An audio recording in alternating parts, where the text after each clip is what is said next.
No, I can't remember. Are you in on this? Are What? you in on Bruce? Am I in on Bruce? I couldn't remember. It's You Glory said Days. you said one of the typical ones you didn't like. Okay. Make you look like a fool. I know it's a rule. I don't like Bruce Springsteen and the Christmas song. Okay, that's fair. Yeah, because it gets overplayed, and it's like not. I don't know. My problem with Bruce is that Bruce doesn't always like sing. Like sometimes he's just talking. No, it's not. Wait, that's Eddie. Never mind. I don't know. I like singers who like always sing. Like Billie Eilish. You know Billie Eilish? I've heard of her. Like Billie Eilish is like the young girl. Like she's really into the beats and stuff like that. But sometimes I feel like she's whispering. She's not like singing. She's just telling you it's a bad guy. Yeah. She's like, I'm the bad guy. Like I'm not a big fan into that. Sometimes you gotta own it. Say I'm a bad guy, man. Well, I just sing it. It's singing. Just sing music. You sing music. I enjoy the music you sing. I don't like it when you talk music. Sing. The more you say things, the more I like you. I agree with this. You're almost like a spirit animal for me. 402-951-1620. That's a 42 degrees hotline number if you want to call in. Give me your thoughts. Nebraska football, Nebraska basketball, massive game tomorrow for the Huskers playing number 15 UCLA. That's going to be a scrappy one. I think a lot of people, when they think of UCLA basketball, inherently they think quick, fast, to the bucket, high-scoring game. I don't think that's going to be the case tomorrow. UCLA's got one of the best defenses in the country. Opponents are averaging 18 turnovers a game against UCLA. They play a fast, aggressive type of defense. Third in the country in opponents' points per game, 56. Huskers going to have to grind one out. It's been a heck of a long time since they've lost a Big Ten conference game. Will you be fanning it up there tomorrow? I will be there. Good for you. I will be there tomorrow. I try and go to every game that I go to. I love going to PBA. It's got to be up there with some of the best venues in Nebraska. Like it seems like it'd be a fun. Not that I haven't gone to games there, but it just seems like it's a nice time. Nice area. I like the actual arena. I like PBA. It's not as sunken in like as I would like it to be, but it's small enough where you can sit in most seats and still be able to watch the action from like a decent angle and like actually know what's going on. No, and then like now they sell beer. Heck yeah. Beer's good. They got pretty decent food there. Like you can't go wrong with like a Red Dog or like a Valentino slice of pizza. It's a good like viewing experience. I like Haymarket Park now too. Like now that they sell beer at games as well. Like it's a nice, I'm not a big like, not to dog on CHI, but I don't like the big arenas because sometimes it's like really big. It's a little intimidating. Sometimes it can be difficult to watch a game, especially if you're just trying to get into the building. Like I like going to PBA, but tomorrow, massive game. We'll be talking to Wilson Moore at 9:40 about the Huskers. I mean, it's a big game. I mean, it's the type of win that gets you into the NCAA tournament. It's the type of resume builder program. I mean, it's first time that UCLA and Nebraska will be playing each other as Big Ten opponents, which I'm sure will be incredibly weird for some people. So we'll be talking to Willie at 9:40. Shout out to the chat. Chat's been active today. Captain's been in there. Mike Jackett's been in there. Vince Watson. Jacket says the portal has completely changed the landscape. Those SEC teams can't hoard 5-star depth. Couldn't agree more. I mean, that's what it's really boiling down to. Like sometimes, Jimmy, I feel like people say, well, Nebraska has gotten worse this season. Nebraska hasn't, they don't look as good in week 8 as they do in week 2, right? Or Colorado was the best they looked all year. Why are we performing our top, our best early in the season? The difference is that when Nebraska gets hurt, it matters. It hurts. When Tommy Hill goes out, it hurts. It matters. When guys up front, when the O-line, when Teddy Prohaska gets hurt, when Corcoran gets hurt, when these guys on the front end, we saw it a couple years ago when all the wide receivers went down, right? Marcus Washington went down. Garcia Castaneda went down. When these guys at Nebraska's program in its current iteration get hurt, it matters. Back in the day, though, right, when you could hoard this 5-star depth, teams that were tier 1 teams, your Alabamas, your Georgias, your Clemsons, your Oregons, your Ohio States, your Michigans, when they got hurt, it didn't matter as much because they had so much talent behind them. They had so many dudes who had been waiting. And yeah, maybe they hadn't played a lot of college football up to that point, but man, they're athletes. They're dudes. Superstars. They're dudes. And when you get dudes like that and consistently recruit, there's no drop off from injuries.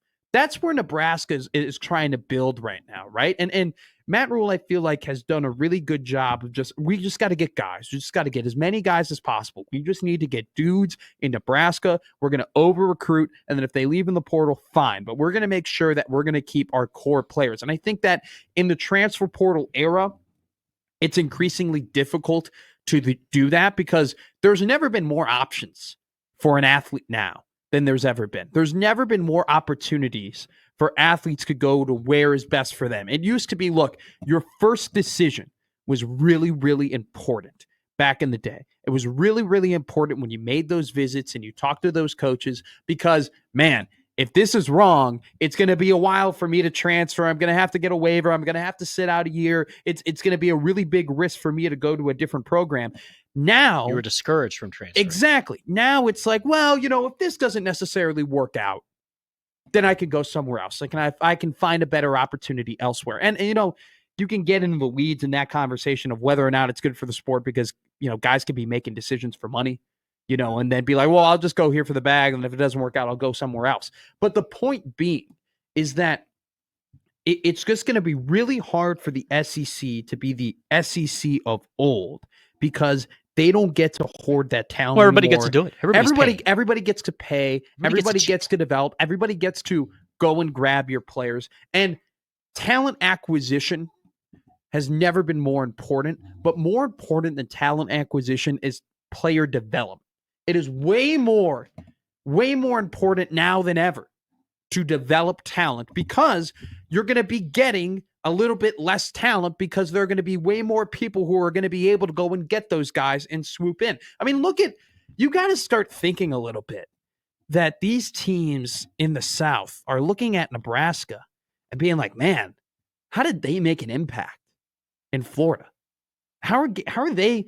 Florida State, Florida, UCF, teams in that area are looking and being like, man, like we should have guys like Willis McGahee. We should have guys like Vincent Shape. Seriously, if you're Miami, you're asking, how does a McGahee get away from us? How does a Barney get away from you? You're thinking, man, like how is Nebraska in the middle of the country where the weather is cold and it's windy, getting these Miami kids? How are they flipping Cortez Mills? How are they grabbing those type of guys? And it's because of this era, because of the NIL, because of the transfer portal, because they're able to give money. And so I think that you have to be on the forefront of development, and you have to be on the forefront of coaching. I look at Notre Dame.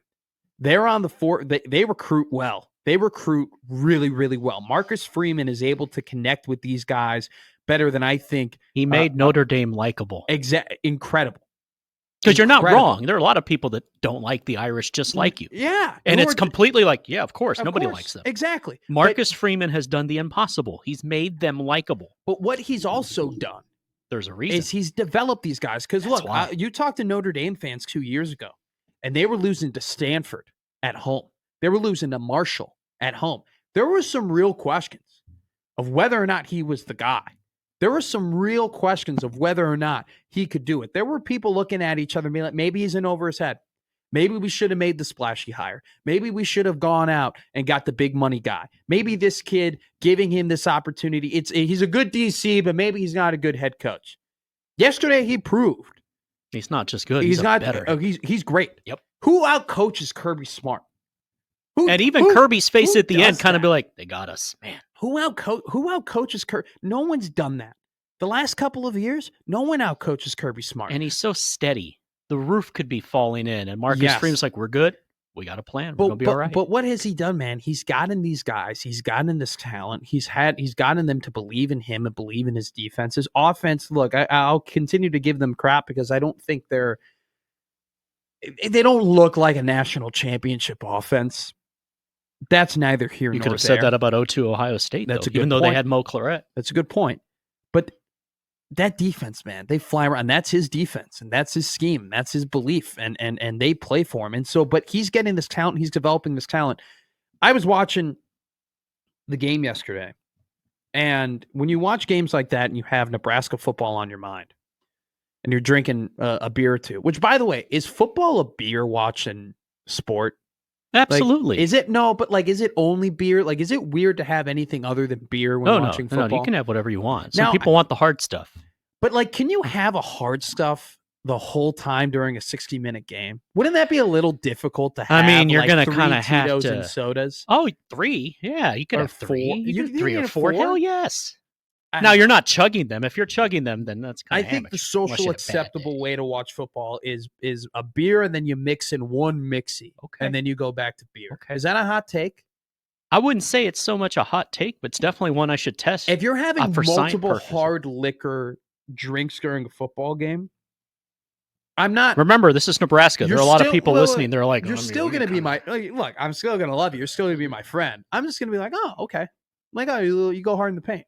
Like, oh, you like your drink. You're talking to someone who went to and covered a lot of Kansas football games. It's a miracle I didn't do heroin during those games. And it wasn't for lack of trying. I just don't think there's anything better than 4 Busch Lights during a football game. I can hear the hell yeses coming from my friends and Ames. I think that's 1 Busch Light a quarter, and then 1 Busch Light at halftime is probably the best way to do it. 429511620. Yes, this is actually a great point it is Matt's making. No, I know. But back to Nebraska. So I'm watching this game, and when you always have a mind on the team that you cover and the school that you went to, I always go back to, why can't this be us? Why can't it be Nebraska? Why can't Nebraska? What's holding back Nebraska from being at this game? How are these teams different from Nebraska? What are they doing differently? When you watch 12 Nebraska football games and now you're watching these teams play at a higher level. I got you. You're watching yesterday. Why can't that be us? What's holding us back? What's holding Nebraska back? I don't think it's the quarterback. I think Dylan Raiola at the end of the year was playing better football than some of these guys. And he'll keep getting better. And I think with under Dana Holgorsen and his quickness and his ability to get the ball out, I think his shiftiness in the pocket has gotten better. We've talked about it with Steve Sipple. He's still earlier in the week. He's got a lot of poise. He's got a lot of chutzpah for a guy as young as he is. So I think that if you're watching that team, you're going, okay, we got the quarterback. Nebraska has the quarterback. I think Nebraska's got the wide. I think they got the talent at wide receiver. I mean, Notre Dame, for Pete's sake, has a lacrosse player playing wide receiver for them and doing a pretty dang good job at it. Notre Dame, what do they have? They have a tight end. They have a really good tight end in Mitchell. Nebraska's got a pretty good tight end room, right? Mm-hmm. But then you kind of go down the line and you go, that O-line, that Notre Dame O-line looks really, really good. That Notre Dame secondary, man, they're fast. Man, they hit hard. Man, they can cover. Man, they're aggressive. I think those are the 2 areas. But also, you kind of just said it earlier indirectly, and that's giving the coach time to develop his dudes, and that's what Marcus Freeman's done. They were patient. In the secondary, they need to get better. I think at the D-line, now that you lose, I think Ty Robinson and Nash Hutmaker, man, they were an incredible duo. It's going to be a lot to fill that hole. Miss them. That offensive line, I'm telling you right now, I trust Donovan Raiola with my life. I trust Donnie more than I trust probably any coach in football. No one has done more with less than that guy. No one has made chicken salad out of chicken you-know-what more than that guy. And I've never seen it before. But each year he's been coaching the offensive line, that O-line's gotten better. It gets better. It's way better at week 8, week 9, week 10, week 11 than it was at week 1, week 2, week 3. And that's not that common. Wait, weren't they wanting to run him out of town a couple years ago? You're talking to the conductor of the Donovan Raiola train. It's hard for me to ignore it. I said my New Year's resolution is I'm not going to stress about the offensive line. You're not stressing. You're defending. I'm just saying. I trust him, but man, they're going to need to get one more guy. They're going to need a couple more guys. Grant Bricks and Prescott Taumoa are really going to have to step it up. Gunnar Gatula is going to have to take another step. You're putting a lot of stock and a lot of faith in Donovan Raiola, who now is at the rare point, I think, in the last couple of years of Nebraska assistant coaches where he has his guys. The last couple of years, Nebraska assistant coaches haven't been here long enough to have their guys. They haven't been here long enough to get the guys in the room that are their dudes that they pick to be in there. Raiola now is at that point where the guys in his room are his guys for the most part that he's picked to be in that room. And so now it's really going to be judgment time for Donnie. But I think up to this point, he's done a really good job. But they need to get better there. The D-line, man, and the speed of the defense, that's the biggest difference. That's a game changer. That's the biggest difference for me. When you watch Nebraska and you watch Notre Dame and you watch Ohio State and you watch Penn State, that's the difference. How they run on defense, how quick they are on defense, how physical they are on defense. Their 90s defenses were predicated on speed. And, I mean, that is dudes everywhere. everywhere. 11 hats to the football. That's the biggest thing I see. And I think that's what John Butler's going to have to do. John Butler's going to have to, number one, get the guys who can run fast enough, but then prepare his dudes to the point where they can run fast enough, where they can play free, where they can just play without thinking, where they go, okay, I'm in position, I'm ready to go, see ball, get ball. That's the biggest difference. Nebraska doesn't play on defense with the speed that those other teams play. And what Nebraska, and this is the final point, I do think with Cortez Mills, with Isaiah Mosey, with Dane Key out of the SEC, with Hunter, you also got Ja'Cory Barney. Man, they're talented. They are talented. They have the horses at wide receiver, and they got the quarterback to give them the ball. They don't have that dominant run game. They don't have that Katron Allen, Nick Singleton 1-2 punch. That is a good 1-2 punch. They don't have that Quinshawn Junkins, Travion Henderson 1-2 punch. They don't have Jeremiah Love, who didn't actually play that well yesterday, but they don't have that Jeremiah Love and Riley Leonard run game. They don't have it.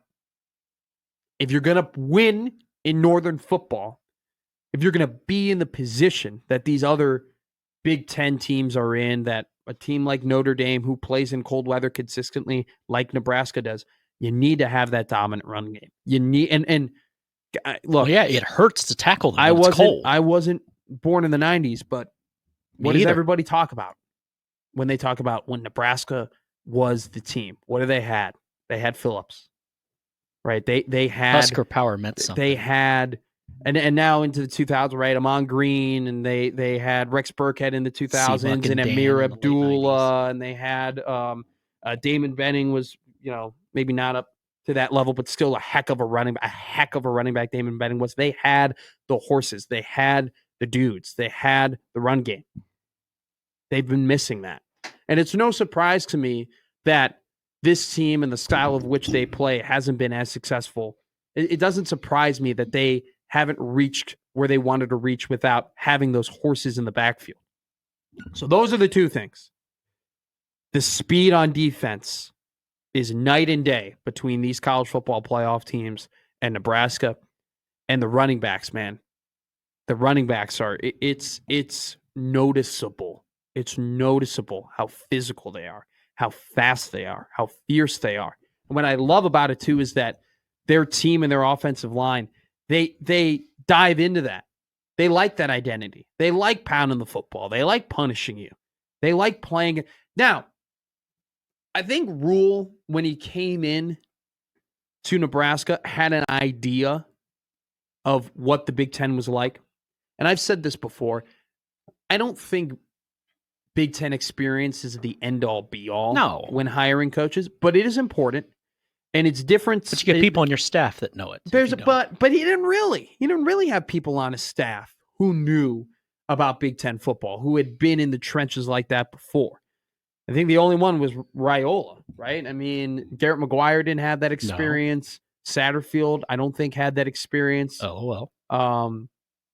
I don't think Cooper had that experience. I don't think Dvorak had that experience. I don't think Knighton had. I don't think any of those guys, other than maybe playing Big Ten teams in college, had the experience of Big Ten football.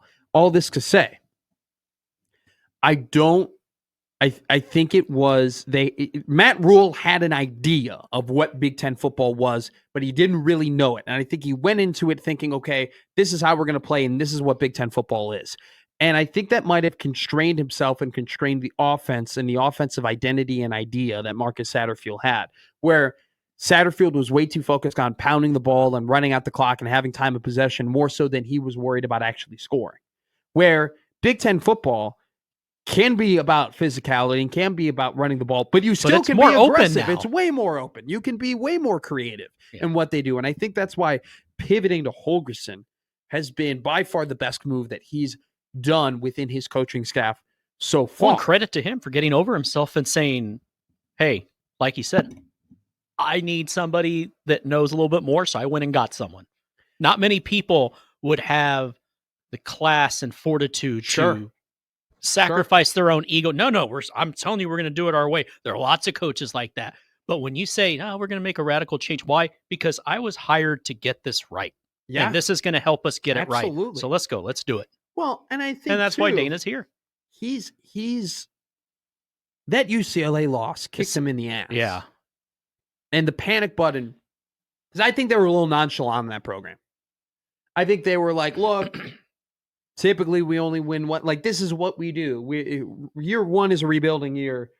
Year two, we're a little bit better. You see the pieces are there. Year three, we take that jump. And I think that year one, them being 5-7 in their head, they were like, well, we're ahead of schedule. Right? Typically, we only win 1 to 2 games. Right. This year, we won 5 with a lot of the guys that aren't ours. We've inherited a really 4-8 quarterback. A 4-8 football team that got their head coach fired 3 games into the year. And we've taken a lot of those pieces and we've turned it into a team that really should have made a bowl game. So they were ahead of schedule in their heads. And then they start off 5-1 and they're like, man, already. Like, we're a year ahead of where we're going. And then they lose a tough game to Illinois. And they go, okay, like, we're all right. We'll figure it out. We'll figure out. You know what? Indiana, that's a good opportunity for us. What if we're going to go on the road. We're going to play a ranked 56-7. Ohio State, they're down. Oh, man, that Indiana game. We're back. Did a lot for them in terms of lowering their confidence. But they said, you know what? We're going to be fine. We could beat Ohio State. They almost did it. Hey, Notre Dame wins that game. Ohio State doesn't win the national championship. They don't get in probably at 9-3 after a loss to Michigan. It's probably curtains for Ohio State. When you're looking back, I mean, revisionist history looks back and says, man, like if Raiola makes that pass to Banks on the sideline, or if they were able to punch that ball in with Dante Dowdell at 4th and goal on the 2-yard line, it's a different college football season, completely differently. Isn't it crazy when you think about that? And they may win it all. And they may end up. You see it in the NFL. We talked about the 2010 Packers earlier. Yeah, that game you're at. If they don't win that game, they don't get in the playoffs. History's changed. Sure, but then they go, and they're like, okay, we played well against Ohio State. The tide is turning. We know that we can compete with teams at the highest level. Let's beat UCLA. Let's beat this UCLA team that. Yeah, they just beat Rutgers, but man, like they're not as good as we are. They're coming on the road in November. We have the advantage here in terms of travel. We have advantage here in terms of talent. We have the advantage all over the board. We're going to win this game. We're going to beat this team, and they play the worst game they have probably under Matt Rule. Maybe that Michigan State game last season, maybe that takes the cake over them, but they play a terrible game, and that was the switch. Jimmy. It was disheartening. That was the put up or shut up time. That was Matt Rule saying, all right, we got to pivot. We got to do something. We got to pull the strings. We're not ahead of schedule. Now we're behind schedule. And he might have done this after the season, but then he realized, he goes, we got to do it now. And you know what? Maybe keeping Raiola around was a part of it too. You know, I really do think that whether or not Dylan was still going to be around next season, and that's kind of your pillar of the program, maybe getting Holgorsen, which is that fair. Decision had a lot to do with whether or not the future of your 5-star quarterback was. And so they make that decision. And look, so far it's worked out. Maybe in the days pre-NIL, he doesn't do this midseason. So far, the offense looks better. So far, I like the Butler hire. They got a long, long ways to go until they're competing with those 4 teams that are in the playoff. Have a good spring and a good summer. They have a long, long way to go. But I think in this last month and a half, they've proven to me their head's in the right space.